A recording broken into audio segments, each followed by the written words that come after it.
Bien, muy buenos días a todos y todas quienes nos acompañan en este nuevo seminario del Centro de Estudios del Desarrollo.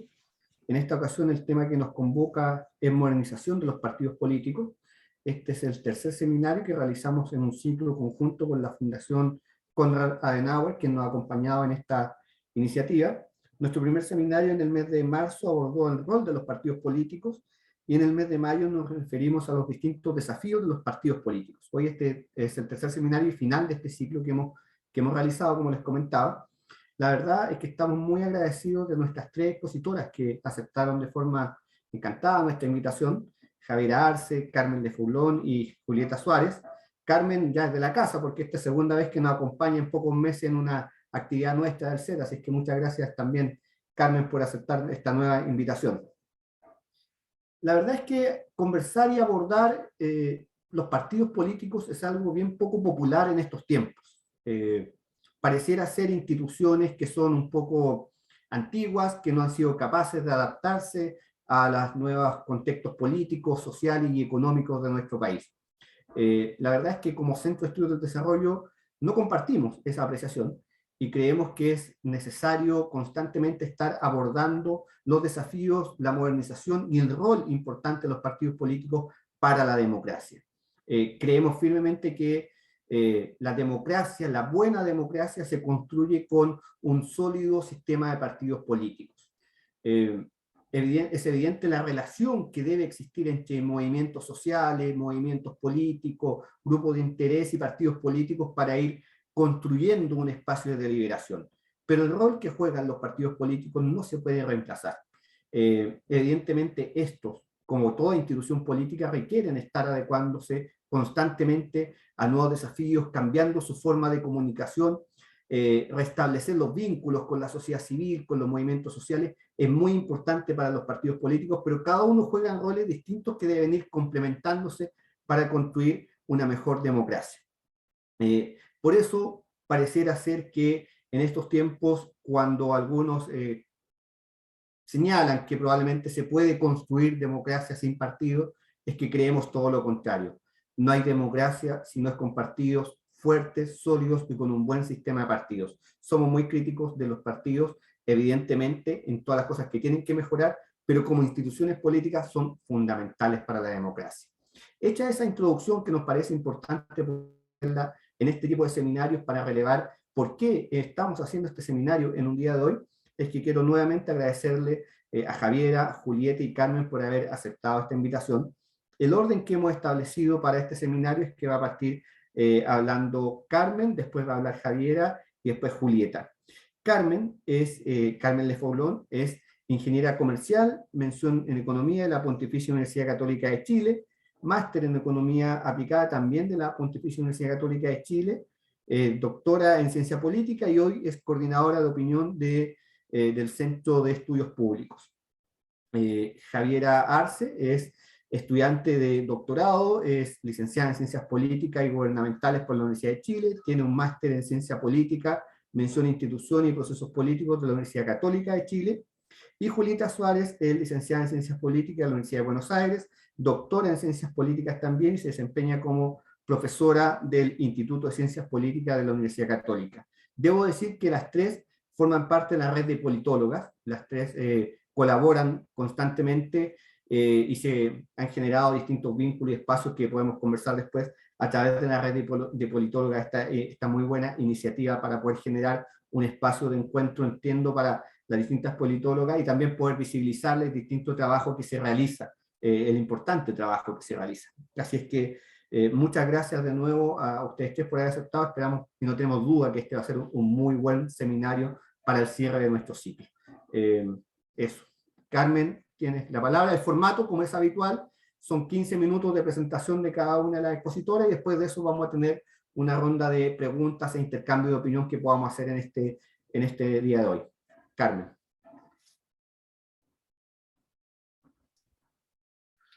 Bueno, muy buenos días. Muchas gracias, Claudio, por la invitación. Es un honor estar acá y compartir el panel con mis destacadas colegas, Javiera Arce y Julieta Suárez Cabo. las tres orgullosas integrantes de la red. Yo voy a compartir una pantalla para compartir con ustedes algunas reflexiones a partir básicamente una mirada desde la opinión pública, sobre todo basándonos en datos de la encuesta del Centro de Estudios Públicos. Como decía Claudio, ¿no es cierto?, compartimos que los partidos políticos tienen un rol esencial en la democracia representativa, pero para que ellas puedan ejercer ese rol o parte de ese rol consiste en que estén arraigados en la sociedad, representen diferentes voces y articulen intereses. Entonces lo que yo quiero mostrar ahora, si bien la verdad que probablemente no va a ser nada demasiado novedoso, es mostrar la confianza e identificación en los partidos y algunas reflexiones sobre dónde podrían provenir estas diferencias a partir de la mirada de la ciudadanía sobre su labor, sobre los roles que ejercen o sobre algunos problemas. Bueno, no es para nadie novedad, ¿no es cierto?, que las instituciones, tenemos un problema en términos de la confianza en las instituciones, todas ellas tienen una baja nivel de confianza. Puse ahí las universidades, que son las instituciones que tienen el mayor nivel de confianza dentro de la ciudadanía, han ido cayendo además en el tiempo, y los partidos políticos comparten o están al final de la lista, ¿no es cierto?, con los menores niveles de confianza de todas las instituciones claves para la democracia representativa. Entonces nosotros nos podemos preguntar, bueno, tenemos los partidos con poca confianza, hay un alejamiento de la política, sin embargo, vemos que, y esto se ha mantenido más o menos estable en el tiempo, varía entre un 25 y un 30% de clientes que no se identifican en la eje izquierda-derecha. Por lo tanto, hay cerca de un 70% que sí toma posiciones políticas, ya sea como centro, como en posiciones más cercanas al polo de la derecha o polo de la izquierda. Sin embargo, a pesar de que tenemos solo un 30% de las personas que no toman posiciones en la política, lo que tenemos es un porcentaje importantísimo, cerca de 3 de 4 personas no se identifican con ningún partido político. Y esto ha venido una tendencia creciente, es decir, una creciente desafección con los partidos políticos. A principio de las mediciones nacionales que hacíamos a mediados de los 90, era la inversa. Teníamos un 34% que no se identificaba con algún partido político y un 75-76% que sí lo hacía, y ahora tenemos el rol inverso en que un 77% no se identifica con ningún partido político. Esto es más allá, esto es más que menor adhesión que la militancia, simplemente que uno en una encuesta responda que se identifica. ¿Y qué ha pasado con la identificación en partidos políticos específicos? Acá tenemos todo el espectro político de izquierda a derecha. La Democracia Cristiana, que es el color celeste, es quien experimenta la mayor caída porque era el partido más importante de Chile. En los mediados de los 90 tenía cerca de un tercio de la población se identificaba con la Democracia Cristiana, pero vemos que en todos los partidos de todo el espectro se han mantenido en niveles bajos algunos. Por ejemplo, el Partido Comunista, que es la línea amarilla, se mantiene en el 5 o 6% de adhesión, y los otros partidos han ido variando, y esto no se ha revertido con partidos nuevos como Convergencia Social, Revolución Democrática, RD o Evópoli. Estos nuevos partidos tampoco han logrado convocar un importante porcentaje de la población. A nivel comparado, estamos mal. Esto es mirando la encuesta, la POP 2016-2017, Chile se ubica tanto en porcentaje de confianza en los partidos políticos como en nivel de adhesión política, es decir, de identificarse con partidos, al final de la tabla, cerca de Perú, que tiene un sistema de partidos que en ciencia política se dicen como como muy desarraigado de la sociedad, pero sin embargo nosotros estamos compartiendo el final de la tabla. Entonces, para entender esta desafección de los partidos políticos, vamos a mirar algunos datos que nos entregan las encuestas. En primer lugar, tenemos una ciudadanía que valora y espera que los políticos privilegien acuerdos, ya sea a nivel de líderes políticos. En la encuesta las últimas 2 mediciones se preguntó por convencionales que privilegien los acuerdos, y en general la gran mayoría espera líderes que busquen acuerdos, que traten de resolver mediante acuerdos, mediante la política, los problemas. Ahora, ¿cómo ve la ciudadanía a los políticos y cómo ha cambiado en el tiempo?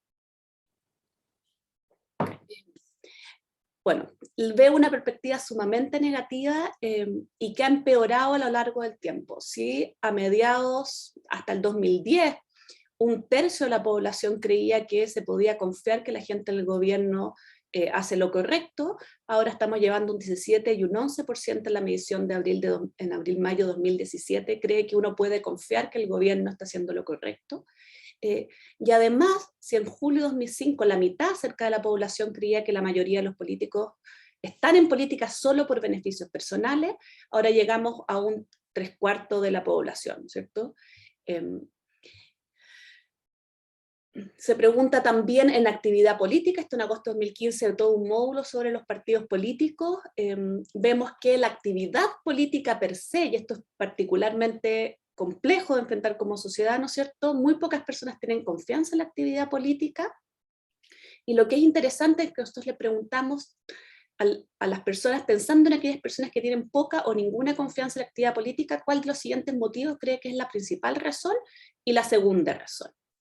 Y lo que vemos es que un 62%, y esto suman 200%, de las menciones consideran que la corrupción, o sea, hay una percepción de que hay una búsqueda del interés personal, del interés propio, de corrupción dentro de la actividad política que hace que baje la confianza, seguido por que prometen cosas que no cumplen, o asociado a lo que conversábamos nosotros de que los políticos le dan prioridad a sus intereses personales. Y esto se refleja, ¿no es cierto?, también en un aumento sostenido en el tiempo sobre la proporción de personas que creen que las personas están involucradas en el servicio público en corrupción. Ahora, los partidos políticos, ¿no es cierto?, y esto se refleja en la percepción de los partidos políticos, y me interesa mostrar esto porque yo da ciertas luces hacia dónde podríamos ir, ¿no es cierto?, la falta de transparencia de los partidos políticos, que no se toman, solo un 14% cree que los partidos políticos toman en cuenta las opiniones de los militantes, o solo un 19% que los partidos políticos suelen ser dialogantes para intentar llegar a acuerdos políticos, esto en abril 2015. ¿Y esto qué se refleja? Se refleja una percepción que los partidos negativa, de que los partidos políticos sirven para dividir a las personas, o que no funcionan bien, solo un 11% cree que funcionan bien, y eso también genera problemas para la construcción de partidos más fuertes, porque eso se asocia a que solo un 11% cree que deben ser financiados con fondos públicos, y acá tenemos una tensión importante, porque justamente si queremos separar un poco el poder de la política, necesitamos partidos fuertes financiados en parte a través de fondos públicos, pero la desconfianza, la percepción de falta de transparencia, de diálogo y de consideración de la opinión de los militantes hacen que las personas no quieran que se financien los partidos políticos. Esto también muestra, ¿no es cierto?, la situación en que estamos. Si bien en octubre y noviembre de 2012, cerca de un 40% consideraban que estaban de acuerdo, muy de acuerdo con la afirmación de que los partidos políticos son indispensables para la democracia. En diciembre de 2019, que es justo la encuesta durante el estallido social, solamente 1 de cada 4 considera que son indispensables. Y también solo 20%, esto de abril de 2015, que son la principal vía a través de la cual la ciudadanía puede participar en política, y sobre todo un 8% en diciembre de 2019 creen que los partidos políticos reflejan las demandas de la ciudadanía, ¿no es cierto? Entonces vemos acá, tenemos una clara visión, ¿no es cierto?, de las razones por las cuales los partidos políticos se sienten o tienen una muy baja confianza dentro de la ciudadanía y una baja adhesión o identificación. Esto implica, como les comentaba, no solo en términos de financiamiento de la política, sino también la percepción de las políticas públicas, en parte, ¿no es cierto? Tenemos que solo un 10% en la encuesta 2019 cree que las políticas públicas reflejan lo que la mayoría de los ciudadanos quieren, y también vemos, ¿no es cierto?, una gran sensación o percepción de una influencia indebida del dinero en las políticas públicas. Los ciudadanos más ricos tienen más influencia en las políticas públicas, y la desigualdad sigue existiendo porque favorece a los ricos y poderosos un 82%, ¿no es cierto? Esto también, que era lo que veíamos antes, se hizo una pregunta, esto de la auditoría de la democracia, que actualmente el Estado financia a los partidos durante las campañas electorales, pero no en periodos fuera de campaña, con cuál de las siguientes afirmaciones está más de acuerdo, y vemos que de 2008 a 2012 sigue habiendo el mayor porcentaje, ¿no es cierto?, es que no se deberían financiar en periodos fuera de campaña, que es similar a lo que veíamos antes. Y de nuevo, acá hay un desafío de parte de las políticas públicas, la legislación, mostrar la relevancia de esto, si justamente lo que queremos es disminuir la influencia del dinero en la política. ¿Esto en qué termina? Bueno, en esta gran demanda por los independientes, ¿no es cierto? La Constitución Constituyente, tenemos que la lista de independientes, un 47% de la conformación fueron listas independientes, teníamos los escaños reservados que competían en distritos nacionales que eran aparte, ¿no es cierto? Una sola persona fue elegida por independiente fuera de pacto, pero tenemos que incluso dentro de quienes corrieron por partido, un poco menos de la mitad, 40 de 90, eran independientes asociados a listas de partidos. ¿Ya? Entonces, y esta demanda por la independencia en la política se refleja muy bien en la convención, ¿no es cierto? Si recordamos ayer la discusión, el pueblo unido avanza sin partidos, ¿no es cierto? La composición que se permitieran listas de independientes hicieron que hubiera un gran rol de los independientes, pero esto también ha ido aumentando en los otros órganos colegiados, y vemos que hay un aumento, si bien no de independientes fuera de pacto, porque por el sistema electoral eso es muy difícil, no se permitieron las listas de independientes, cosa que, y esto es una opinión, creo que es positivo para la democracia que no se hayan permitido, pero sí vemos también que aumenta la proporción de independientes que compiten asociados a partidos. Sí, en la composición de la Cámara del 2018-2022 habían 13 personas que no eran militantes de partido que compitieron en listas asociadas a partido y fueron electos. Ahora esa proporción más que se duplica, casi se triplica, en que pasamos a 36 personas electas que no son militantes de partido, pero corrieron con listas de partido. Y en el gráfico abajo vemos que esto es algo que ocurre en forma general. Se ha dado siempre, tenemos un fenómeno importante de independientes en las listas de alcalde, pero también los vemos independientes asociados a partidos, en los core, bueno, y en la convención, ¿no es cierto? Ahora, para terminar quizás con alguna luz de esperanza, y esto de la encuesta de candidaturas, perdón, del Códice CERVEL, que presentaron hace poco tiempo, vemos que hay un porcentaje importante de quienes compitieron para los cargos que fueron afiliados recientemente. ¿Cuánta renovación de la política es esa? Es una pregunta que tenemos que ver, bueno, cuáles son las trayectorias políticas, de dónde vienen, pero sí vemos que hay a lo menos personas que están recientemente afiliadas a los partidos. ¿Cómo interpretamos eso? Yo creo que tenemos que tratar de entenderlo, ¿no es cierto? Entonces, para terminar, y esto era una motivación quizás para lo que nos van a conversar las dos panelistas después, yo creo que es fundamental fortalecer a los partidos, pero esto no se logra por secretaría, ¿no es cierto? El problema de los partidos y la desafección de los partidos son que la ciudadanía no los percibe como transparentes, no los percibe un problema grande de corrupción, y los percibe que no reflejan las demandas ciudadanas. Y eso pareciera que es lo fundamental para fortalecer los partidos, y por lo tanto debiéramos avanzar hacia mejorar la transparencia y las prácticas dentro de los partidos y mejorar la vinculación con la ciudadanía que articule intereses. La pregunta, bueno, ¿cómo se puede lograr? Que es la pregunta, ¿no es cierto?, del millón que vamos a tratar de conversar ahora. Sin duda, como partí diciendo, no es por secretaría, sino más bien, y no solo buena voluntad, sino yo creo que hay que pensar en cuáles son los incentivos institucionales para esto, y cuáles son las políticas que podríamos avanzar para eso. Así que con eso termino mi presentación. Muchas gracias.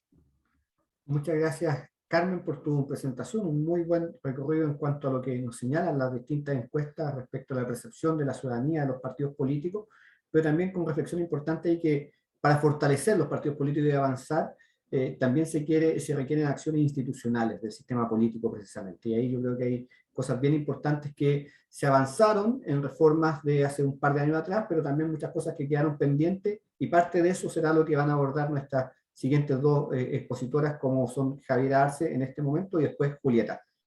Adelante, por favor. Bueno, muchas gracias por esta invitación, Claudio. Para mí siempre es un gusto estar con mis queridas amigas que bueno, no nos vemos hace ya un tiempo, pero nos veremos pronto cuando vaya. Bueno, la pregunta del seminario es bien seductora, es como modernizar los partidos, entonces pensándolo o los rehacemos nuevamente, ¿ya?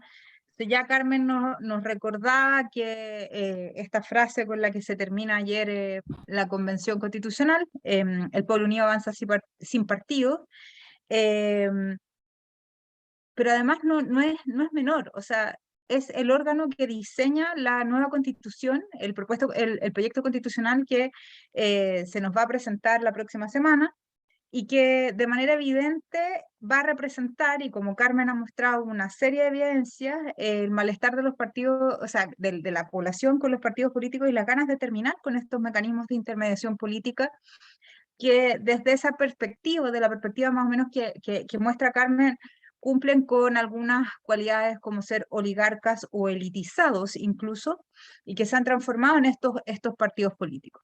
La buena noticia dentro de todo este horroroso escenario que nosotros pudimos ver es que no es una crisis que solamente pasa en Chile, sino que además es una crisis mundial de los partidos. Ya hay un problema con la democracia representativa en general.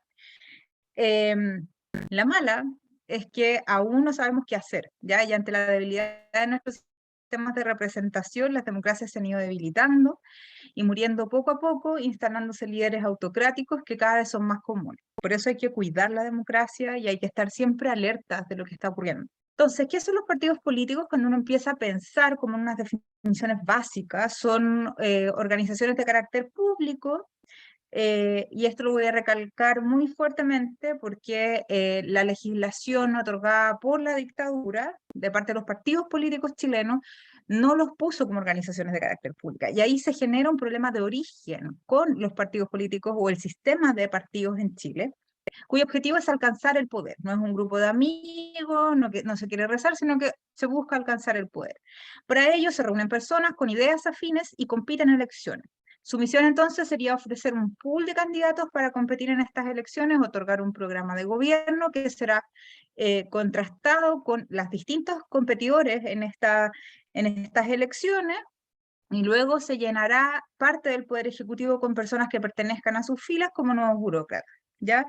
Asimismo, estos partidos políticos colaborarán con el proceso de toma de decisiones gubernamentales. Esto sería como esta función de intermediación política de los anhelos e intereses de la ciudadanía. Y además, en teoría, los partidos políticos forman parte de las políticas públicas que se entregan en respuesta a las demandas ciudadanas, ¿ya? Eso sería como en contexto lo que deberían hacer los partidos políticos o lo que supuestamente hacen los partidos políticos.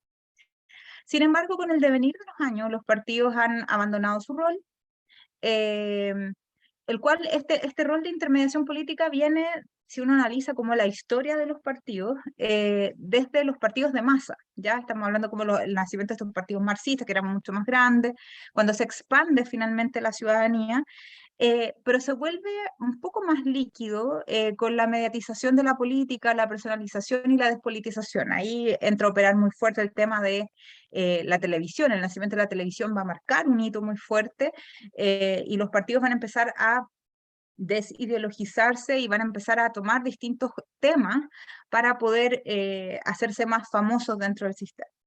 Y en un contexto además como el chileno, con 17 años de dictadura, la reinstalación del sistema de partidos generó se pensó con una impronta súper privada. Y a esto tenemos que sumarle otras cosas que también van a como empeorar un poco la situación, que tiene que ver con el contexto de neoliberalismo en el cual se encuentra el país, donde el diálogo político se intenta anular, el contraste de ideas también. De hecho, ya veíamos de estas preguntas que hace el Centro de Estudios Públicos, y que me gustaba mucho verlas siempre, era como esta cosa de usted prefiere que sus representantes lleguen a acuerdos. Bueno, sí, porque a la gente no le gusta que la gente pelee o sus representantes peleen, y eso también, si bien es interesante y se espera que las personas que hacen política lleguen a acuerdos, es importante que exista también el contraste de ideas pero ahora lamentablemente nos fuimos como al otro lado por lo menos esto es una visión muy personal, o lo que yo veo quizás a la distancia, que se ha deteriorado un poquito el intercambio democrático, pero esta despolitización va a generar un espacio muy proclive a ocupar como aspecto burocrático de los partidos, y que se va a tomar la discusión en desmedro de la deliberación democrática. Y Carmen mostraba un dato súper interesante de que un 14% de los encuestados decía que encontraban que los partidos no tomaban en cuenta la opinión de ellos en la deliberación. Es decir, hay un problema, y ese problema es que la militancia no participa en esta discusión de las priorizaciones, y hay que, o sea, por lo menos ese es como el desafío que tengo yo en mi tesis doctoral, de mirar si es que existe o no este ánimo de invitar también a la militancia política, porque si no se invita a la militancia, menos se va a invitar a la ciudadanía a deliberar precisamente sobre lo que está ocurriendo. Entonces, bueno, ahí también es importante mirar en cuál es el estado en el que se encuentran los partidos, es decir, en qué escenario están. Cuando los partidos pasan a movimiento, o sea, cuando pasan de movimientos a partidos, existe una lucha como por tratar de demostrar qué tan interesante puede ser como este relato de ideas, o este correlato de ideas en la esfera política, de tal manera que este movimiento logre identificarse y ingresar al sistema. Una vez que el partido se institucionaliza, la burocracia se toma la acción interna, y el objetivo además, y esto pasó muy fuertemente, se vio en Europa, pero también en Chile, es mantenerse en el sistema. ¿Ya? Los aspectos más bien internos, los procesos internos se vuelven rutinarios, se comienza a contratar funcionarios para determinadas labores y pagar por esta representación. Antes esto se hacía con dineros de las y los afiliados, pero con el tiempo los estados comenzaron a pagar por esta actividad política. Y en los 70, por ejemplo, en algunos sistemas de partidos europeos se empieza a generar una especie de cartelización de la política, donde el sistema se cierra a la entrada de nuevos actores. Y si bien esto ya no se pudo resistir y empiezan a entrar los movimientos verdes, así como también movimientos ya de las extremas derechas, en Chile se intenta generar una especie de bipartidismo, pero constreñido con esta vía alianza, con este sistema binominal, que termina modificándose el año 2015, y en paralelo funcionan dos reformas muy importantes: la electoral, que incorpora una ley de cuotas, y por otro lado la ley de partidos, que nadie esperaba en un momento arreglarla tan fuertemente, o como se intentó en un momento, cuya reforma desde mi perspectiva fue bastante insuficiente, porque si bien le introduce el concepto de carácter público a los partidos políticos, no se toma en consideración la repartición del poder finalmente interno dentro de los partidos. Y bueno, y lo que nosotros estamos asistiendo ahora con este tema, y aquí le voy a entregar algunas preguntas a Julieta para que continúe ella, porque uno de los principales problemas y las principales quejas que tenían ciertas personas, tanto dentro de la convención y lo que observamos ahora de quienes están refutando el texto constitucional, tiene que ver con la fragmentación, cómo este diseño nos genera una fragmentación. Yo la verdad es que la fragmentación, yo no sería tan negativa con esto. Cada sistema de partido que existe representa la diversidad de un país. O sea, yo no veo a los holandeses llorando porque tienen un sistema multipartidario. De hecho, por el contrario, tienen hasta una fundación que se dedica a ayudar a otros países a fortalecer sus propias democracias multipartidistas. Entonces yo creo que acá hay que empezar como a desdramatizar esto, y de hecho ahí Julieta les puede contar cómo funciona esto, y que parte de la fragmentación nuestra tiene su origen en las coaliciones preelectorales. Entonces ahí hay que ver hasta qué punto ese sistema, de mantener ese sistema, es bueno o no, ¿ya? Entonces, Claudio decía con mucha fuerza que la democracia no es posible sin partido. Pero yo voy a tomar a mi querida colega Janina Welp, que dijo, pero tampoco con estos partidos funciona esta democracia, ¿ya? Entonces, ¿qué se podría hacer? Yo creo que sí, que tenemos que afectar las normas, ¿ya? Pero si las normas se enfocan en asuntos de democracia interna, se pueden proponer mecanismos de paridad, elecciones intermedias, controles, transparencia. Ahí el Alberto Prest todos los años salía con su índice de transparencia de los partidos, pero los partidos seguían igual. Pero si no se introducen cambios, yo diría las culturas partidarias que permitan limitar los espacios informales de la política, será posible afectar esto, lo que hablaba Helmut Levinsky, cuando a lo que le llaman ellos las instituciones informales. Esta informalidad en la política es la que finalmente es la que se toma los espacios de poder. Los partidos políticos, los organismos intermedios, estos que salen en la legislación, no son los que toman muchas veces las decisiones, sino que están estos como Old Boys Clubs, que les llaman acá, que son como los grupos de chicos viejos, que funcionan prácticamente como gatekeepers de las candidaturas, poniendo sus sesgos y prejuicios de género al momento de seleccionar candidaturas, excluyendo a aquellas mujeres, sobre todo, que no cumplan con sus estereotipos ya dados. Si una mujer es muy gritona o es muy problemática, la sacan de la lista, y eso ocurre, y eso lo hemos estudiado en distintos sistemas de partidos en el mundo, y eso lo hemos estudiado también en Chile, y eso ocurre, ¿ya? Pero hay cuestiones también que circunscriben a estas instituciones informales, los nombramientos, por ejemplo, los fiscales nacionales, el Consejo Nacional de Televisión, la Corte Suprema, el Contralor o Contralora General de la República, los miembros de los organismos de control también, como el Servicio Electoral, el Consejo para la Transparencia, que no necesariamente pasan esos nombramientos también por las directivas de los partidos o por los órganos colegiados, no existe un consenso sobre eso. Por otra parte, el poder interno dentro del partido, la pregunta que me hago también en esto, o sea, no sé, yo creo que estoy disvariando ya en tantas cosas que he estado leyendo, pero ¿qué tan real es el poder interno del partido? ¿Qué pasa con los partidos cuando ingresan al poder ejecutivo también? Por eso como que me complica un poco el término como de democracia interna, porque me parece, y en esto cada vez me estoy acercando mucho más a Michels cuando habla que es una quimera, pero sí me parece interesante analizar el rol de la militancia cuando los partidos entran en el Ejecutivo. Más allá de buscar cuotas de poder y espacios en los servicios públicos, trabajo se podría decir, o estas como los partidos se vuelven verdaderas bolsas de trabajo, en instancias nacionales, subnacionales, donde introducir a estos funcionarios o militantes en cargos públicos, o en el ejecutivo local o regional. ¿Cuál sería el rol de esta militancia? ¿Entra esta reflexión dentro de la modernización de los partidos? ¿Qué pasa con la dimensión deliberativa de los partidos? ¿Qué pasa con la dimensión deliberativa de esta militancia? ¿Vamos a permitir que esta militancia delibere? ¿Es importante para nosotros repolitizar o reideologizar el partido?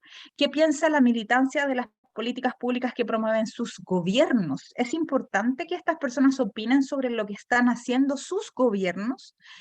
Y ahí, desde mi perspectiva, no es una interrogante que yo tenga resuelta, no tengo una respuesta a esto, ¿ya? Y cuando se está en un gobierno de coalición también, ¿qué pasa con el partido? Se requiere tomar decisiones rápidas, pero se podría pensar en otorgarles quizás un rol un poco más activo a quienes se encuentren en contacto directo con los receptores o sean receptores de política pública, preguntarles también qué opinan, obligarlos incluso a realizar informes periódicos que permitan ayudar a evaluar las políticas públicas. Eso es lo que estaba pensando el otro día, alcaldes de las zonas de sacrificio, comunales, no sé, el comunal del Partido Radical que está en la zona, en Ventana, no sé, por ejemplo, o que está el comunal del Partido Socialista que está en Temuco. ¿Cuál es su posición respecto al conflicto mapuche? No sé si parece tan descabellado o no pensarlo así, pero dejo una pregunta antes de terminar. ¿Cuál sería la gracia entonces de formar parte de un partido político si no se puede participar de estas definiciones? Pues, gracias. Muy bien, muchas gracias, Javiera. 15 minutos exactos de la presentación, así que se agradece mucho esa precisión, pero también la importante reflexión ahí que hiciste recordando dos cosas que me parecen importantes. Uno, que esta crisis de la democracia representativa no solamente en nuestro país, la crisis de los partidos políticos, no es algo solo en nuestro país, eso vale la pena mucho mirar qué es lo que pasa a nivel comparado, precisamente para buscar respuestas y soluciones también. Y lo importante que también que tú señalabas, que coincidiendo que la democracia no se construye sin partidos, pero no con estos partidos, y de eso también estamos tratando de ver, de abordar y dar algunos elementos para poder la necesaria modernización de los partidos políticos para poder contribuir a esto. Así es que, y otra cosa que la tengo anotada acá, que me parece bien importante que planteaste, que más allá de los cambios normativos que uno puede hacer a la regulación de los partidos y a la estructura interna, aquí lo que se requiere es un cambio de culturas políticas, cultura interna de los partidos, que es tal vez mucho más complejo. El marco normativo puede ayudar, puede contribuir, pero si no existe voluntad de los partidos políticos de cambiar esas culturas políticas, la verdad es que no existe marco regulatorio que pueda permitirnos modernizar los partidos políticos. Muchas gracias, Javier. Ahora con estas reflexiones abro la palabra a Julieta Suárez. Muchas gracias, Claudio, por la invitación y obvio, feliz de estar charlando estos temas con Javiera y Carmen, que como viene a la mano creo que nos vamos a ir con más preguntas que respuestas, ¿no? Pero creo, no sé, voy a decir que eso es como una vara de éxito también de la conversa, ¿no? Las cosas que tenemos que pensar y bueno, y tanto la presentación de Carmen como la de Javiera nos ayudan a entender, bueno, cuáles son las partes de los problemas con estos partidos, ¿no? Y en eso es interesante porque venimos repitiendo esta frase de Schachtschneider, ¿no? Que los partidos crearon la democracia moderna y que la democracia no se puede pensar sin partidos políticos, pero en general no leemos el libro de donde sale esa frase. Y precisamente lo que Schachtschneider estaba, digamos, proponiendo en Estados Unidos, que era una época no como la actual, eran los años 40, el Partido Republicano, el Partido Demócrata eran mucho más similares. De hecho, los republicanos del norte tenían mucho más que ver con los demócratas del norte que las personas republicanas del sur con las demócratas del sur. Entonces, eran partidos de grandes consensos, ¿no? Pero bueno, estos grandes consensos también lo que implican a veces, y por eso es tan difícil, ¿no? Porque todo esto está atravesado de tensiones, ¿no? Y muchas veces los grandes consensos lo que hacen es desdibujar a los partidos en la ciudadanía, ¿no? ¿Cuál es la diferencia entonces que gobiernen demócratas o republicanos si van a gobernar de la misma manera? ¿Por qué importa tanto quién gana? Obviamente 2022 estamos casi en el escenario opuesto, ¿no? También para que veamos cuán fluidos son estas cosas, y como bien decían tanto Javi como Carmen, esto no es de Chile, digamos, ¿no? La crisis de representación es mundial. Yo creo que pega más en Chile, porque Chile dentro de América Latina siempre había sido percibido, ¿no? Como el sistema de partidos más poderoso, quizás con Uruguay, con Costa Rica, pero claramente Chile todavía más, ¿no? Era el sistema de partidos más similar a los sistemas de partidos europeos, y me parece que eso explica un poco por qué estamos a veces tan desorientadas cuando hoy día nos enfrentamos a esta crisis de confianza enorme, ¿no? Yo estoy de acuerdo que la política no funciona sin acción colectiva. Entonces, si entendemos a los partidos políticos como estas organizaciones colectivas, voluntarias, que luchan por el poder, pero más allá de eso, que articulan demandas e intereses de la ciudadanía, ¿no? Las llevan al sistema político, pero también tienen que significar algo en la mente de la población, tienen que representar. Entonces, en ese sentido estamos de acuerdo. Necesitamos repensar estas organizaciones intermedias, colectivas, que sirven para ambas cosas, no solo para articular, canalizar y llegar a acuerdos, sino también para que la ciudadanía se sienta representada con los partidos. El problema es que muchas veces decimos esto de que la democracia no existe sin partidos como mantra, ¿no? Y no lo analizamos. Porque cuando lo empezamos a analizar, como dice Javi, bueno, tenemos que empezar a ver que los partidos también tienen problemas, y de vuelta, no solo en Chile, ¿no? Toda la literatura de subrepresentación de las mujeres en política muestra cómo son los partidos políticos. No es un problema de que no hay mujeres que quieran estar en política, no es un problema de electorados que no votan mujeres porque son machistas, es un problema de que muchas veces, y en todo el mundo, sacaría quizás Escandinavia, pero en todo el mundo tenés que obligar a los partidos a poner candidatas. Entonces también, como feminista, a mí a veces me resulta incómodo defender estos partidos, que yo sé son los principales responsables que el derecho a voto de las mujeres no se tradujo inmediatamente en ninguna parte del mundo en derecho a ser elegida, ¿no? Entonces, la primera gran barrera para la representación de mujeres en política son los partidos. Entonces, hay que cambiar estos partidos.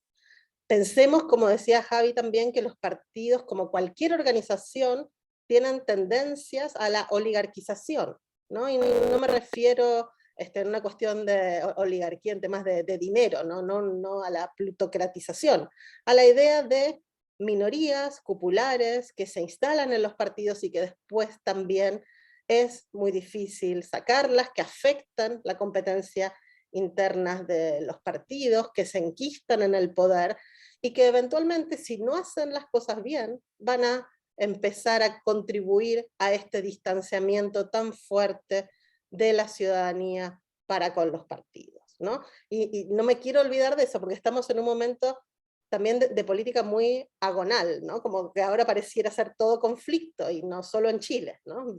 Mirando afuera de Chile también, pero un énfasis extremo en el consenso genera partidos desdibujados. Por eso Chad Snyder lo que proponía era un sistema de partidos responsable, donde claramente los partidos políticos representen ideas distintas, que después van a articular demandas, van a tener que gobernar juntos debido a las instituciones de gobierno, pero que no va a dar lo mismo, gane quien gane, ¿no? Y me parece que eso es súper importante, y a veces, ante el miedo que tenemos al conflicto, lo perdemos de vista, y ponemos demasiado énfasis en la construcción de consensos.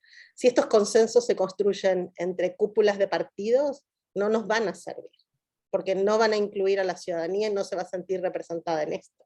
Entonces, eso también creo que es súper importante que lo pensemos, ¿no? Yo también estoy de acuerdo con Janina, que hay que complejizar el tema. La democracia necesita partidos, quizás no necesite estos partidos. Y ahí es donde se nos complica, porque no estamos en una transición de régimen, ¿no? Nos salimos de una dictadura a una democracia y podemos crear partidos de nuevo. Tenemos también que lidiar con los partidos que están. Y entonces cualquier tema de arreglar esto por secretaría, como decía Carmen, o a través de las instituciones, que estoy de acuerdo con ambas y con Claudio, que no va a ser una solución, digamos que no es, ojalá fuera tan fácil, ¿no? No es una cuestión de varita mágica institucional, pero hay que pensarla mucho más, porque ¿cómo hacemos entonces que estas instituciones generen incentivos para mejores partidos sin proteger estos partidos que sabemos que no son buenos, ¿no? Y si a esto le sumamos, además, como nos mostró Carmen, que la sociedad chilena desconfía profundamente de todo, pero en especial de los partidos, y justo hoy no lo mostró, pero ella siempre habla también de cómo la sociedad chilena tiene muy poca confianza interpersonal, ¿no? Y que esto no es del 2019, esto viene desde, diría yo, principios de este siglo, al menos quizás ella nos pueda contar más con las encuestas, pero siempre, y además comparativamente, ha tenido uno de los niveles más bajos de confianza interpersonal, probablemente herencia de la dictadura, no sé si hay encuestas posteriores para ver eso, pero bueno, todo hace esta tarea mucho más difícil, ¿no? Estamos como subiendo una montaña con una piedra muy, muy difícil de mover. Y yo creo que además de complejizar, y acá voy a hablar en primera persona del plural, creo que también hay que hacer autocrítica, ¿no? Tenemos que hacer autocrítica a las personas que analizamos la política, ¿no? Las cientistas políticas, los politólogos, tenemos que hacer autocrítica a los partidos, ¿no? Tenemos que hacer autocrítica de cómo ahora estamos tan de golpe, ¿no? Todo el mundo queriendo fortalecer a los partidos, y sin embargo, esto es un tema que se veía venir, digamos, hay 3 mínimo instituciones chilenas que es imposible de cambiar, son muy difíciles, venimos hablando de esto desde el tema de las cuotas con Javi en el 2016, no se cambió tampoco en la Constitución porque no hay acuerdo y porque son pilares del sistema que reproducen ganadores y perdedores, y por lo tanto es muy difícil de cambiar, pero que yo creo que los tenemos que pensar porque son instituciones que atentan contra estos partidos cercanos a los ideales que estamos pensando, ¿no? Contra estos partidos que puedan articular y representar. Y para mí son definitivamente tres, probablemente haya más, no soy tan experta en política chilena, lo podemos charlar después en las preguntas. La primera es la lista abierta, ¿no? Esto de, y recuerdo conversaciones, estábamos Carmen, Javiera y yo en Flaxo en 2016, diciendo, bueno, hay que cerrar las listas. Si quieren que funcionen las cuotas, tienen que cerrar las listas. Y era todo, no, esto va en contra, ¿no?, de la cultura, la gente elige candidaturas.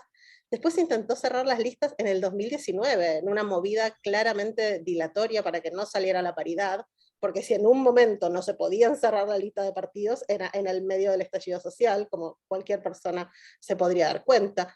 Pero claramente el voto por candidatura individual incentiva la personalización de la política atenta contra las organizaciones colectivas en política que son los partidos. Así que primero, repensemos esto. Segundo, independientes asociados a pactos, y acá hagamos una autocrítica también, que yo creo está un poco atravesada por quizás ciertas nociones clasistas, pero si hubiéramos hablado de independientes en el año 2010, 2015, eran como la salvación de la política. La primera elección que se presenta de Evópoli, las municipales del 2016, todas las candidaturas que ganan, los candidatos que ganan en el caso de Evópoli, son independientes asociados a pacto, ¿no? ¿Y por qué? Bueno, porque la independencia y eso, ¿no?, se pensaba como que eso te generaba racionalidad, no ser independiente es ser racional, no, yo no tengo identificación partidaria, no, yo soy una persona inteligente, entonces en cada elección decido por quién votar. La independencia es, en ciertos sectores, ¿no?, vistas como indicio o evidencia de racionalidad, de pragmatismo, ¿sí? Otra palabra que hace 10, 5, 6 años era buena en política, ser pragmática, no ser ideológico. Y bueno, y ahora nos sorprende que los partidos políticos estén así, cuando tenemos una personalización enorme de la política y cuando creíamos que la independencia era lo que iba a salvar a la política. Y la última claramente son las coaliciones estables en el tiempo, que este es mi caballito de batalla, pero me siento como Don Quijote contra los molinos de viento hablando de esto. Claramente estas coaliciones estables generan, en mi visión, y lo podemos charlar, dos efectos claramente nocivos para los partidos políticos. El primero es un incentivo enorme a crear nuevos partiditos. Si total lo cuelgo de la coalición, después puedo acumular votos y quizás hasta meta alguna candidatura. Entonces, incentivo enorme a hacer cola de león y no cabeza de ratón, ¿sí? Si creo un partido y voy sola, voy al muere, pero si creo un partidito ahí porque tengo una diferencia con el otro partido, que es mi compañera de universidad que no me caía muy bien, lo pongo en la coalición y me va bien. Entonces, primer incentivo a la fragmentación sin sentido, diría yo, una fragmentación que no representa, una fragmentación estratégica. Segundo incentivo, a desdibujar en la mente de la ciudadanía qué representan los partidos. ¿Cuál es la diferencia entre el PS, el PPD? Acá no se me enoje nadie, pero digamos, ¿cuál es la diferencia entre partidos que estuvieron tanto tiempo juntos? Es difícil, nosotras quizás lo sabemos porque estudiamos partidos, porque tenemos amigas en esos partidos, pero la ciudadanía vota por personas, ¿no? Y lo muestran las encuestas que no hay identificación partidaria. Y probablemente si hiciéramos una encuesta preguntando qué representan estos partidos, yo ahí pongo dinero de que nos iría muy mal y que la gente no tendría la más mínima idea de qué los diferencia. Entonces, estas tres instituciones son detrimentales, si tal palabra existe en castellano, para tener partidos políticos fuertes, modernos, que articulen y que representen, ¿sí? Y estas instituciones, en particular las de las coaliciones, tienen un énfasis demasiado fuerte en la articulación y en el consenso y queda completamente huérfana de representación, y por eso tenemos un montón de masas huérfanas de representación en Chile y en el mundo, pero en Chile particularmente. Ahora, lo sorprendente es que no discutimos de estas tres instituciones y parecieran ser intocables. Y esto, de vuelta, es mundial porque viene con el cambio organizacional del que hablaba Javiera, los partidos atrapa todo, ¿no? Tienen ya estas tendencias. En el caso de Chile, estas tendencias que, si quieren, son más de inercia a nivel mundial, se acentúan, se amplifican con estas tres instituciones de las cuales no hablamos.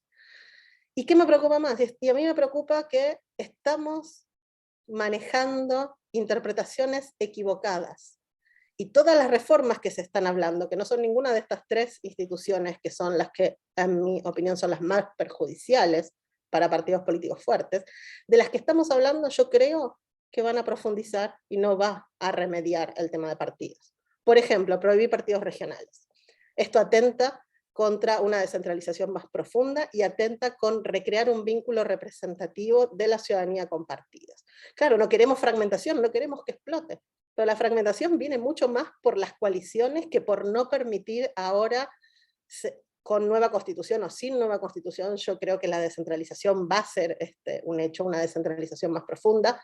Prohibir partidos regionales, yo creo que va a generar todavía mayor brecha entre ciudadanía y partidos políticos. Levantar barreras electorales a la proporcionalidad, eso me parece de terror, eso atenta contra la representación. Chile es una sociedad heterogénea, ponerle un corset de reglas mayoritarias o altamente desproporcionales va a ahondar mucho más la falta de conexión y la representación, como ya vemos en las encuestas, que no son de 2019, que vienen desde bastante más atrás, y las encuestas comparadas que mostró Carmen, donde Chile es un caso sorprendente en su ubicación, porque no debería estar ahí debido a la fortaleza institucional que tiene en otros aspectos, ¿no? Entonces, cuidado, porque nos podemos rifar esa fortaleza institucional en otros aspectos por seguir pensando reformas que lo que van a hacer es ahondar la crisis de partidos. La desconfianza de los partidos es herencia de la dictadura, sin duda, pero también del binominal y de estas coaliciones pétreas. Sí, gracias. Sería un error volver a encorsetar la representación en un sistema desproporcional o mayoritario. Sería un error mantener los mismos requisitos para formar partidos. ¿Y entonces qué hacemos?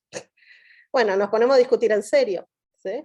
En la nueva constitución, por ejemplo, se cayó la cláusula del transfugismo, que era súper poderosa, ¿no? Que perdían la banca las personas que cambiaban de partidos. Es una cláusula súper fuerte a favor de los partidos y sin embargo no prosperó. Nos ponemos a ver que todo esto no es de la convención, ¿no? Mi expertise original es política local. Si vemos la política local independiente, está lleno desde mínimo 15 años atrás. Yo doy fe, al menos desde el 2012, mi primer año en Chile, llego elecciones municipales lleno de afiches de personas con sus caras, con su nombre y su cara. Y yo decía, ¿cómo sabe la gente quién vota? No, porque se conoce, pero ni siquiera sé si es de izquierda, de derecha, de centro, no sé.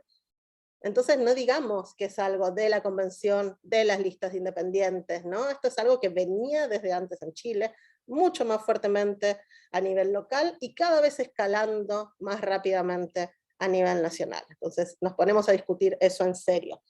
Educamos a la ciudadanía.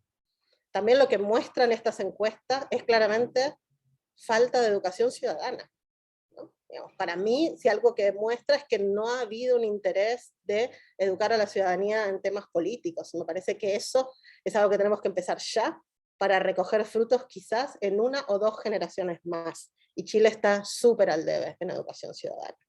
Vemos normativa comparada. A mí me gustaba mucho el caso de Nueva Zelanda.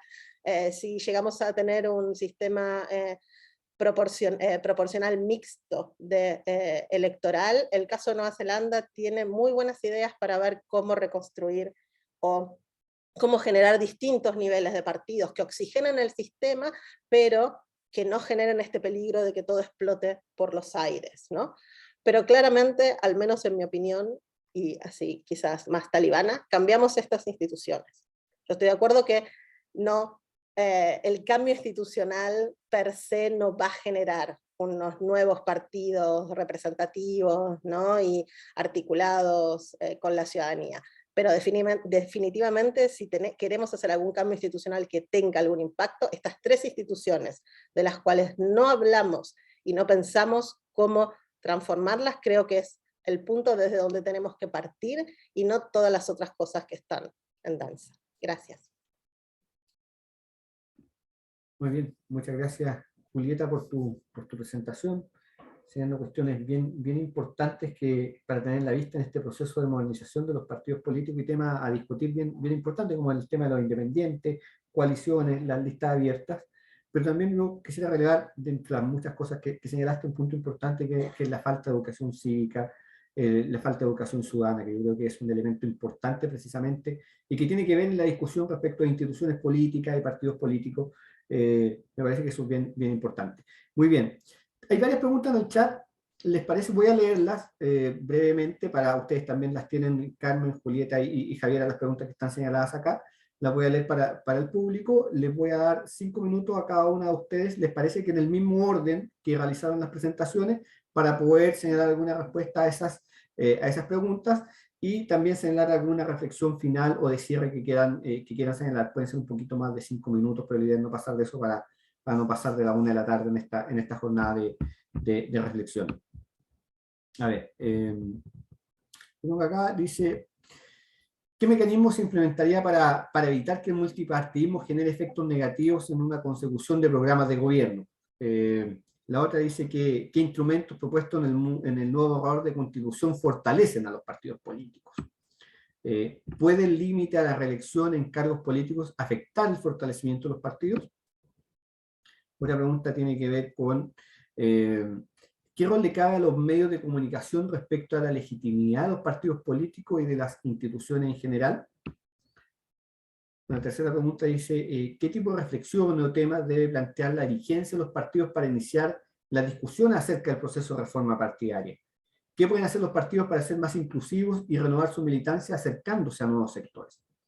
Y una última pregunta, penúltima, dice relación con ¿creen que hay un sector político que tiene más cultura de partidos políticos que otro? Por ejemplo, que la izquierda tenga más cultura partidaria que la derecha. ¿Puede influir ello en el desafío de fortalecimiento y modernización actual? Y ahora sí que esta es la última pregunta. Va dirigida a Javiera, pero la podemos abordar todos si gustan. ¿No considera que la creación de partidos regionales incentiva solo a la creación de estos? Es mucho más fácil en recursos y captación de militantes cuando el territorio es más reducido. Bien, esas son las preguntas que están señaladas acá. Como les decía a nuestra expositora, les vamos a dar 5 minutos para responder esta pregunta y señalar algunas reflexiones finales que quieran agregar. Carmen, por favor. Bueno, excelentes preguntas y bien difíciles todas de responder. Voy a tratar de a lo menos partir por las primeras. Claro, a ver, la primera pregunta se enfocaba básicamente, yo creo que la hizo, de hecho al principio en la presentación, probablemente antes que Julieta conversara con nosotros, sobre todo porque tenemos, ¿no es cierto?, esta tensión de representación y gobernabilidad, que es lo que está como detrás muchas veces de la pregunta. Yo creo, a ver, por una parte, fortalecer los partidos, o sea, lo que hemos venido hablando, ¿no es cierto? A mí me parece que sobre algunos puntos, algunos son, como dice Julieta, corsetear la representación, por ejemplo, eliminar poner umbrales de voto para conseguir escaños. Eso me parece que más que conseguir gobernabilidad, uno tiene que pensar la gobernabilidad como en un sistema general, y también implica gobernabilidad que implica una legitimidad del gobierno y de la toma de decisión, y me parece que tener umbrales de votación que excluyan a candidaturas electas puede de hecho generar un efecto adverso en gobernabilidad. Yo creo que parte de la gobernabilidad importante va porque se puedan articular acuerdos dentro del Congreso, y en eso juega un rol importante la presencia que sean políticos, militantes, y la fortaleza del partido versus independientes o independientes asociados a partido, que al final del día es muy difícil conseguir hacer un acuerdo con ellos. También hay cosas de cultura política, y eso va atrás de esto, cuando se llega a un acuerdo se respete, los acuerdos se tomen dentro del partido, cosa que se pueda negociar en el buen sentido de la palabra con otros para alcanzarlo. Y en ese sentido me parece que medidas que apunten a disminuir el rol de los independientes y aumentar la fuerza de los partidos políticos de la militancia es relevante. Y bueno, Coincido, yo creo que acá hay un tema también que hemos conversado mucho con Julieta, que es el de las coaliciones, ¿no es cierto? Y hasta permitir de competir en listas, que era lo que comentaba Julieta, ¿no es cierto? Sí, yo también coincido que es un incentivo enorme a la fragmentación de pequeños partidos, y eso sería una reforma sencilla institucionalmente de implementar, que podría tener efecto. Bueno, en la nueva constitución la verdad que no se dice mucho de los partidos políticos, se habla de hecho de organizaciones políticas y eso quedó fuera de la constitución. Hay todo un debate que podríamos entrar después, bueno, ¿deben estar o no deben estar los partidos políticos en la constitución? O regularse por leyes de partido.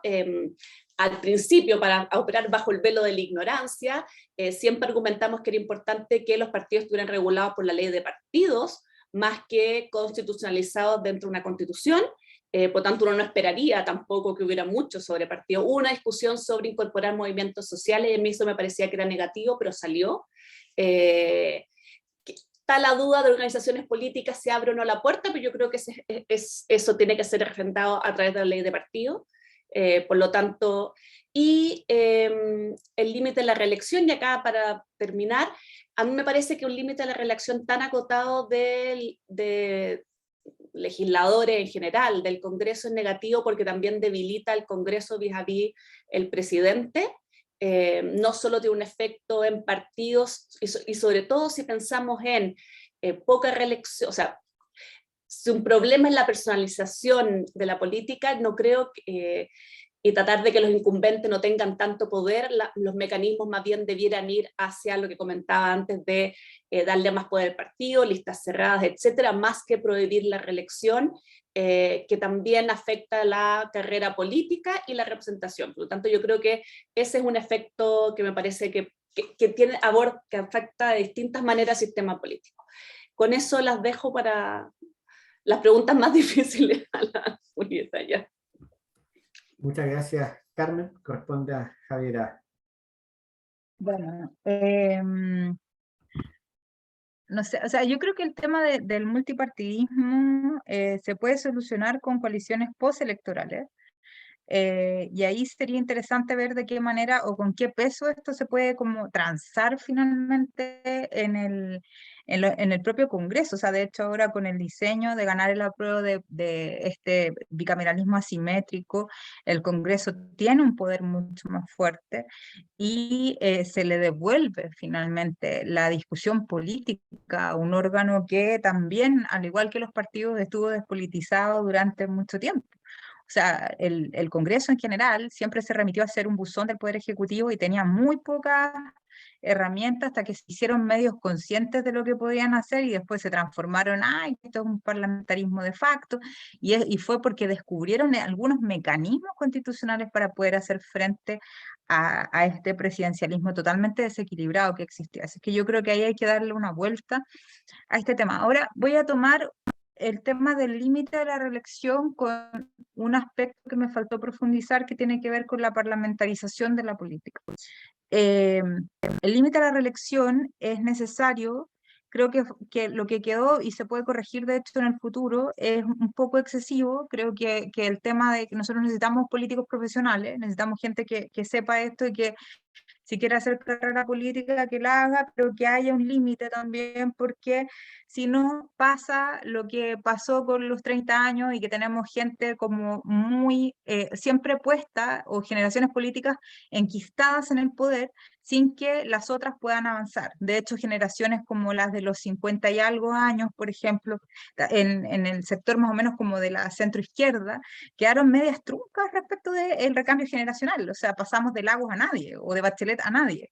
Entonces, eso no puede volver a pasar, y por eso se empiezan a salir estos otros grupos de personas más jóvenes y deciden no resistir a precisamente estos problemas de la inexistencia de un recambio generacional dentro de los propios partidos tradicionales. Y eso de hecho, me carga citar a Carlos Peña, pero lo describió súper bien el domingo. Disculpen como mi exabrupto, pero lo citó muy bien porque dijo algo así como que los jóvenes que se habían quedado en los partidos habían sido básicamente obsecuentes y habían tolerado esto, pero los otros que se habían salido habían podido alcanzar poder. Y yo creo que ahí hay que hacer una reflexión profunda también, yo creo, para los partidos ya que llevan mucho más tiempo en el sistema, sobre cómo funcionan estos procedimientos y cómo nosotros también permitimos ciertos, y esto también parte de la reflexión, cómo se permiten ciertos excesos por parte de la excesiva parlamentarización de la política. ¿A qué me refiero? Que, por ejemplo, si el diputado o el senador de determinado distrito no le cae bien un determinado militante, ese militante o esa militante tiene una cruz y no puede ser candidata a nada, no puede disputar nada. Entonces, eso también puede incentivar esta creación de partidos regionales. Esa pregunta yo creo que es más para Julieta que para mí, y incentiva también la fragmentación. Entonces, por eso es importante ver, además de estos mecanismos y de cómo nosotros vamos generando una normativa mucho más fuerte, mucho más transparente, mucho más alineada con mecanismos de democracia interna, cómo también se genera esto en las culturas partidarias y que se empiecen a descubrir estas instituciones informales que, si bien no están escritas, existen y son parte de los procedimientos también. ¿Cómo hacemos finalmente que los partidos declaren estas instituciones informales también? Eso es muy importante porque esas instituciones son las que constriñen finalmente la participación y la democracia interna, y sobre todo es lo que genera una mala reputación de los partidos políticos hacia afuera. Entonces, por eso cuando hago la pregunta de ¿cuál es la gracia entonces para las personas de participar en un partido político si nunca te va a tocar algo? Nunca vas a poder disputar poder. Esa es como la pregunta de vuelta. Entonces, de nuevo, cuando alguien pregunta la cultura de los partidos, yo diría que ahí de nuevo voy a volver a Michels, que me gusta mucho, porque además no lo había leído en pregrado, pero no había tenido la oportunidad de leerlo tan detalladamente. Michels decía que él investigaba a los partidos de izquierda porque decía que la derecha no tenía una verdadera vocación democrática, entonces no le importaba precisamente lo que hicieran los partidos de derecha, y en efecto, lo que hacen los partidos de derecha es como acomodarse finalmente a las normativas. Yo creo que eso ha ido cambiando con el tiempo, creo que pueden tener una genuina vocación democrática, pero en ese sentido los partidos de izquierda están mucho más se podría decir como en el ojo del huracán, o más expuestos a ser como auditados por la ciudadanía, porque se espera mucho más de estos partidos. Entonces, ahí hay que ir mirando cuáles serían entonces los procedimientos. O sea, el Partido Comunista, por ejemplo, y esto es súper paradójico, no es un partido que se declara absolutamente democrático, pero ha crecido sustantivamente en su representación y en su cantidad de militancia. ¿Qué está pasando ahí? Algo está ocurriendo a propósito de la personalización, quizá a lo mejor por figuras tan taquilleras, no sé, como la Camila Vallejo, como la Carol Cariola y otras figuras más. Eso ha generado una expansión también, y en otros partidos han perdido todo este poder. O sea, por ejemplo, lo que decía Julieta, de cuál sería entonces la diferencia entre el PS y el PPD, están siempre los mismos liderazgos. Ahora ha habido un recambio generacional un poco más fuerte, pero siempre en la misma democracia cristiana, que cada vez se ha ido reduciendo más. Entonces, yo creo que ahí hay que ir mirando más allá de la cultura o no cultura que puedan tener estas micro instituciones o estas instituciones que parecen ser muy imperceptibles de cómo funcionan, de cómo se compite adentro. Ir examinando las propias prácticas partidarias. Creo que los partidos políticos no han hecho esa reflexión todavía. Y esa reflexión tampoco, como decía Julieta, lo ha hecho la academia de una manera sustantiva. Y eso yo creo que es el principal desafío, que empecemos a diseminar qué pasa dentro de los partidos y empecemos a mostrarle a la ciudadanía además qué está pasando con los partidos. Y creo que, o sea, a mí de hecho yo era víctima de bullying, porque todos me decían, ¿cómo investigar partidos? Qué aburrido, no sé qué. Entonces me decían la paleontóloga de los partidos. Julieta me decía, la paleontóloga de los partidos. Bueno, al final del día tenía razón, y la aburrida que investiga partidos. De hecho, soy de las pocas personas que se interesó en esto, y ahora todos que los partidos no sé qué. Y de hecho todos me miraban con cara de boring, así como, ¿qué es esto? Y claro, yo tenía, no sé, tengo un trauma como del inicio de participación política, y a partir de eso empecé. Y dije, algo está pasando con los partidos. Y ahora estamos en una crisis sistémica que yo creo, y ahí mi invitación también es a mis colegas y a todos mis otros colegas, que estos temas son súper importantes. Nosotros tenemos que gastar mucha energía en mirar qué está pasando adentro de los partidos y con esa información tratar de colaborar en lo que viene del restablecimiento de la legislación. La legislación que viene es muy desafiante. Ya lo decían, en la nueva constitución quedó una cosa muy pequeña, que ahí a propósito nosotros con Julieta trabajamos súper fuerte y propusimos al final porque querían poner que el umbral, que no sé qué, y nosotros decíamos, ¿sabes qué? No pongan nada. No pongan nada, en las otras constituciones no hay nada, porque si nos íbamos a meter más en detalle, quizá íbamos a terminar profundizando aún más la crisis del sistema de partidos. Entonces era como, bueno, dejémoslo lo más abierto posible y que el legislador lo haga. Ahora, el desafío es que quienes legislen esto cuenten con esta información y nosotros dedicarnos también a cumplir o seguir haciendo seguimiento con esto y siendo bien responsables con las reformas políticas y sobre todo con estos elementos que decía Julieta, que son muy importantes también para lo que se viene. Y yo creo que no hay que temerle, con esto termino, al multipartidismo. Yo creo que si nosotros tenemos reglas claras y reideologizamos la política, creo, y tengo mucha fe en que vamos a poder generar coaliciones postelectorales bastante más sólidas, vamos a poder poner el programa en el centro y sobre todo generar una invitación a la ciudadanía para poder abrir estos procedimientos también y pensar en nuevas formas de militancia, en partidos mucho más abiertos, en partidos más comunicados, más programáticos, más orgánicos. Esa es mi reflexión. Gracias. Muy bien. Muchas gracias, Javiera. Corresponde el turno de Julieta ahora. Muchas gracias, muy buenas preguntas y parece que lo preparamos, pero les voy a dejar acá en el chat. Hoy salió una columna que escribí en The Clinic sobre hacia una nueva gobernabilidad, así que es como justo las preguntas, varias de las preguntas que están acá. Voy a empezar con la de partidos regionales, que era de Gustavo. A ver, yo creo que en la columna está mejor explicado, no, pero yo creo que esta tensión entre gobernabilidad y representación es cierta, pero esta tensión no implica que sean objetivos independientes, ¿no? A ver, yo creo que la gobernabilidad que nos sirve es una gobernabilidad basada en representación. Entonces, cualquier institución que encorsete la representación en pos de una potencial gobernabilidad no va a generar gobernabilidad, ¿no? Tenemos que pensar una nueva gobernabilidad con amplia representación, y eso implica tener partidos regionales. Ahora, tú preguntas muy bien que esto puede generar mayor cooptación, ¿no? Ahora, yo creo que una reforma súper importante de la nueva Constitución es el voto obligatorio. ¿Cuándo es fácil la cooptación en territorio a nivel local y a nivel regional? Cuando vota el 20% de las personas. Cuando los intermediarios, las dirigentes sociales, los que trabajan en estas redes, digamos, territoriales, con alcaldes, alcaldesas, concejales, gobernadores eventualmente, saben quiénes son los que votan, porque vota solo 20%. El voto obligatorio es una súper buena institución para bajar el riesgo de esta cooptación de militantes, porque es imposible si vota todo el padrón, ¿no? Se vuelve, no es más una inversión, digamos, es un gasto.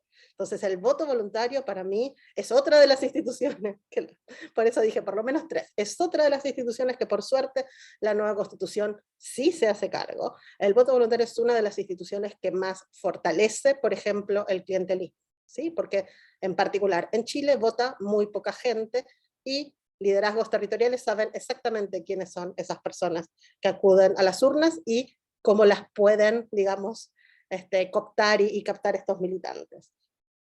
Otra cosa que yo creo que tiene mucho que ver con esta crisis de representación, entonces, digamos, mi idea es, gobernabilidad y representación no son opuestos.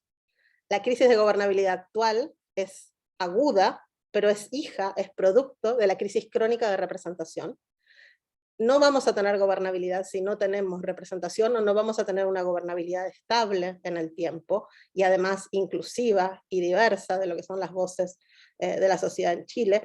En ese sentido, otra reforma que está en la nueva Constitución, que va perfectamente en este sentido, es el fortalecimiento del Congreso y el debilitamiento de los poderes presidenciales. Durante mucho tiempo en Chile, a los partidos les convenía poner ministros en el Ejecutivo que trabajar en la representación y en la vinculación con la ciudadanía para el Congreso, porque en el Congreso no se decidía nada, ¿no? Entonces, fortalecimiento del Congreso, voto obligatorio, dos grandes innovaciones que para mí van a día mejorar la representatividad, generar una nueva gobernabilidad.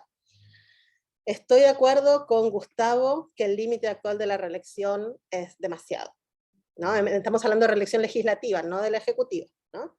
Tampoco lo dejaría quizás sin límite de reelección, por lo que decía Javiera antes, y porque también lo que mostraba Carmen en las encuestas, ¿no? La gente tiene esta idea de que los partidos son corruptos, llegaste a la banca, no te vas más, ¿no? Entonces, ¿se podría haber pensado algo mejor? Sí. Yo creo que también es muy difícil escribir una nueva constitución en un contexto de altísima desconfianza institucional y en particular contra los partidos. Así que estoy de acuerdo que esa me parece un cambio negativo, que sea solamente la posibilidad de una sola reelección. Yo hubiera dado por lo menos 2. Y creo que estamos más o menos en el tiempo. No sabría decirte esto de izquierda o derecha, por ahí al ser extranjera, voy a sacar la carta de extranjera, cuál tiene más cultura partidaria. En el mundo, en general, es la izquierda, por razones históricas, porque en general la derecha nace como partido de gobierno, y la izquierda nace como partido de oposición. Entonces, cuando nacés como partido de oposición, tenés mucha más necesidad de buscar recursos propios y de construir partido, estructura, etcétera, mientras que si nacés como partido de gobierno, acá estamos hablando, ¿no?, de principios del siglo XX, pero si nacés como partido de gobierno, tenés los recursos del Estado a tu disposición y no necesitas tanto invertir en la construcción de partidos. Yo no sé, ustedes me dirán si Chile también funciona esto, que está más pensado, digamos, para lo que es Europa continental. Entonces, yo los animaría a pensar en eso. Yo creo que no hay que tener miedo a este multipartidismo y que esto va a atentar contra la gobernabilidad. Yo creo que si, por ejemplo, prohibiéramos las coaliciones electorales, no habría tantos partidos en Chile, y se vería realmente un sinceramiento de cuáles son los partidos políticos. Porque también es un poco hacernos trampa al solitario, ¿no? Competimos en coaliciones y después contamos partidos y decimos, ay, ¿cuántos partidos que hay? Sí, pero son 3 coaliciones. Entonces, ¿cuál es? Decidámonos. O competimos en partido y contamos en partidos, competimos en coaliciones y contamos en coaliciones, y por lo tanto no hay un problema de fragmentación. Hay otros problemas, que para mí es clave, que es el de representación, pero no es un problema de fragmentación.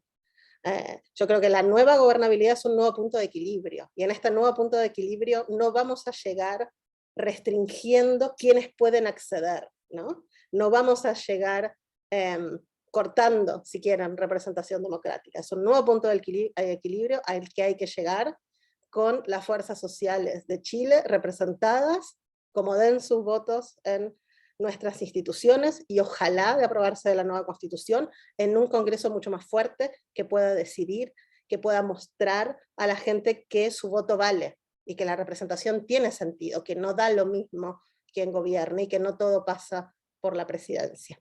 Gracias.